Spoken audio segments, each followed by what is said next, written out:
নোয়াখালীর চৌমুহনী বাজারে আবাসিক ৩টি হোটেলে অভিযান চালিয়ে ১৪ জনকে আটক করেছে জেলা গোয়েন্দা পুলিশ। বৃহস্পতিবার দুপুরে চৌমুহনী বাজারের ডালিয়া মার্কেটের ৫ম তলায় অবস্থিত হোটেল রাজ, ঢাকা হোটেল ও 7 হোটেলে ঘণ্টাব্যাপী এই অভিযান পরিচালনা করা হয়। আটককৃতদের মধ্যে ৭ জন নারী ও ৭ জন পুরুষ রয়েছেন।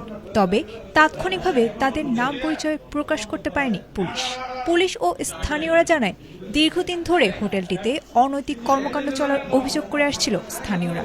এসব অভিযোগের ভিত্তিতে বৃহস্পতিবার দুপুরে জেলা গোয়েন্দা পুলিশ সেখানে অভিযান চালায়।